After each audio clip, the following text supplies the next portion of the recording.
Hi there, it's Neil Dugan here, and I'm going to try and answer this sticky question of what's the difference between a brain and a mind.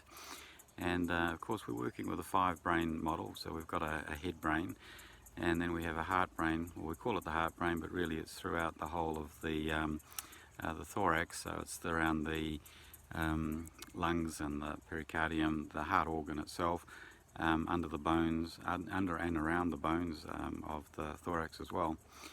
And so that's the heart brain, if you like.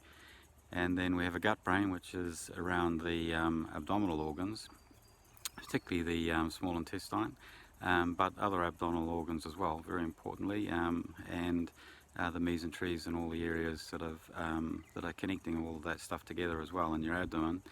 Then there's the sex brain, which is down and around the pelvic area, and obviously this is a little bit different between men and women, but fundamentally it's the same kind of structure that's going on in there, and it's a web or a net of neural ganglia.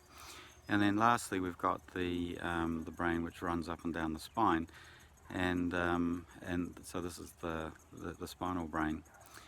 And these are physical brains, so like these are physical bits of tissue which are, predominantly what we're looking at here are neural ganglia. So in the case of the head brain and the spinal brain, it's very concentrated. In the case of the heart brain, the gut brain and the pelvic brain, then it's very distributed, so like they're very distributed neural ganglia. Now, so those are physical, three-dimensional structures that we're talking about. When we talk about the 5 minds, we have an association between these various brains and the mind activity, but the mind activity is not and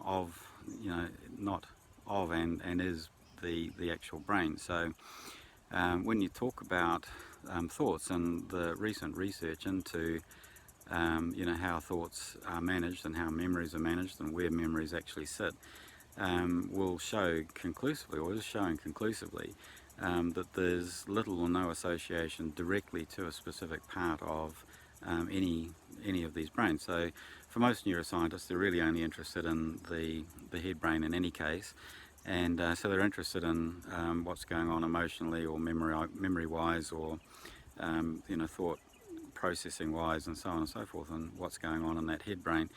But the more modern research is indicating that there's little or no link between the actual mind activity and the brain. So like when you're thinking, sure, you actually do get firing of these neurons, no question about that. So you get changes in the neuronal activity, but the actual thoughts themselves aren't actually physically stuck in there. They're another thing altogether. So they're a different order of consciousness. And so with the work that I'm doing, so like how this relates to clinical work, when we are working with people, then what we're looking for are communication difficulties that might be happening between these physical brains, and there's a wealth of information about that, and we can support the process of actually improving the physical communication. So this is nervous system communication between these various physical brains. But also endocrinology is involved in as well, so we get this chemical signaling around the body from one brain to another, very important.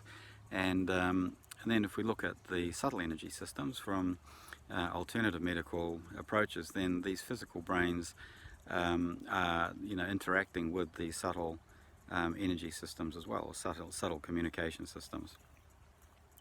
The actual 5 minds are the intellect, and as I say, that's generally associated with the head brain, from a common association perspective.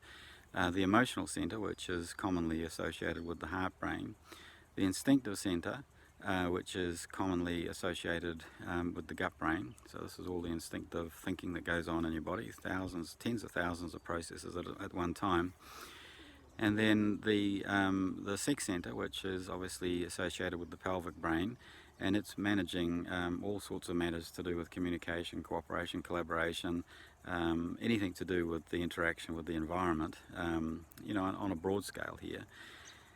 And then lastly, the moving centre brain, which is, or the moving centre mind, the moving centre itself, which is associated with the spinal brain. So the moving centre mind has a direct connection to the musculoskeletal system, so the operation of it, so like particularly the thinking and so on that's involved around the operation of the musculoskeletal system, which is a physical system. So we're talking about a mind activity having a direct interaction with a physical activity.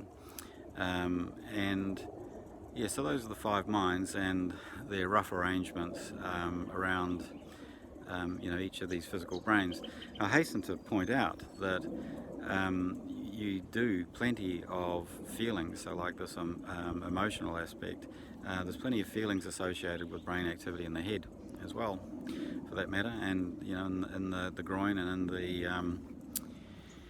in the gut brain are very, very common to actually see feelings. So these are emotional activities that are going on or being associated with activity in those physical brains as well. So it's much more complicated than to say the head brain and the intellect and that's all there is to it. It's not in anything like as simple as that.